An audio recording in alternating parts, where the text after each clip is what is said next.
لیکن کچھ وجوہات کی بنا پر اس کو آگے بڑھایا اور 25 مارچ کو اب یہ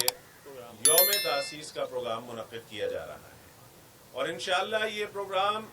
ماضی کے تمام پروگراموں کو بیٹ کرے گا اور ان سے زیادہ انشاءاللہ تعالی کامیاب ہوگا اور بھرپور انداز میں اس شہر کے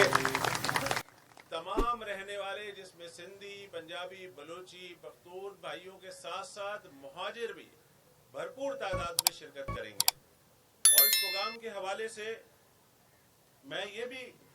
اپنے تمام ذمہ داران اور کارکنان سے یہ درخواست کروں گا کہ اس پروگرام کی اہمیت کو سمجھیں اور ہر ساتھی اپنے گھر والوں کو بھی اس پروگرام میں لے کر ضرور آئے، اپنی فیملی کو، اپنی بیوی کو، اپنی بہنوں کو، اپنے بھائیوں کو، بچوں کو اس پروگرام میں لے کر آئیں، اس لیے کہ یہ ہماری بقا کا مسئلہ بنتا جا رہا ہے۔ ہمیں اس پروگرام کے توسط سے یہ بتانا ہے لوگوں کو کہ گزشتہ 15-20 سالوں سے تمام سیاسی پارٹیاں یہاں آتی ہیں، ووٹ لیتی ہیں اور چلی جاتی ہیں، سارے اختیارات ان کے پاس ہوتے ہیں،